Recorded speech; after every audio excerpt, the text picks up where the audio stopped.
Tu sais, j'aime bien prendre de l'avance quand je publie mes vidéos, mais c'est pas toujours simple de s'organiser suffisamment longtemps à l'avance, et il arrive parfois que je m'y prenne un peu au dernier moment. Et comme je te l'ai déjà dit, je crois, j'ai été vraiment un des plus grands procrastinateurs au monde.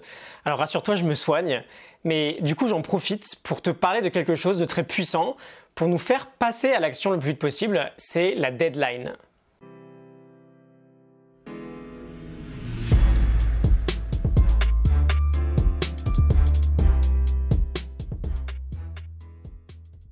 Je pense que ça t'est déjà arrivé, t'es étudiant, ton prof de philo t'annonce que tu vas devoir rendre une dissertation dans 4 semaines, il est tout content de te donner en avance, puis toi tu penses que t'es large et en fait tu te retrouves 2 jours avant la date prévue et tu culpabilises parce que t'as pas encore commencé ce putain de devoir et ça te prend la tête, évidemment tu vas t'y mettre parce que t'as plus trop le choix.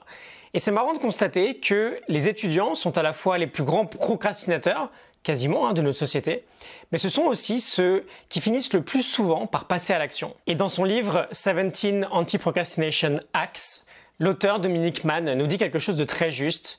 Il nous dit d'une manière ou d'une autre, les étudiants peuvent réaliser le travail d'un semestre entier en l'espace d'une seule nuit.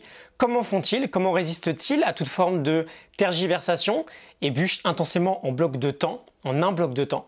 Ils ont une deadline et n'ont tout simplement plus aucune autre issue que de s'y mettre.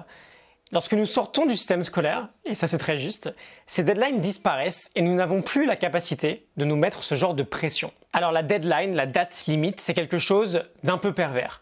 À la fois c'est très puissant parce que plus ta date limite est proche dans le temps, plus tu vas devoir passer à l'action parce que tu n'auras pas le choix.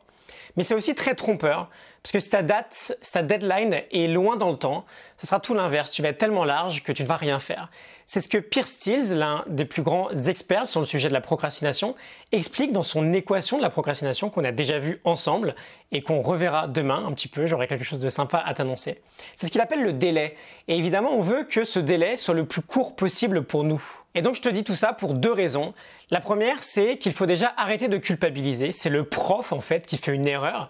Parce que c'est tout à fait normal de procrastiner quand on a du temps pour faire quelque chose. On a évolué avec un cerveau pas toujours très à l'aise à l'idée de planifier, de prendre de l'avance. Quasiment durant toute notre évolution, fallait penser à trouver à manger dès qu'on avait faim, peut-être à chasser, à faire attention aux prédateurs. C'était pas naturel pour nous de planifier. Et deuxième raison, c'était plus dans le système éducatif et que du coup t'as plus de deadline et donc que tu ne passes plus du tout à l'action.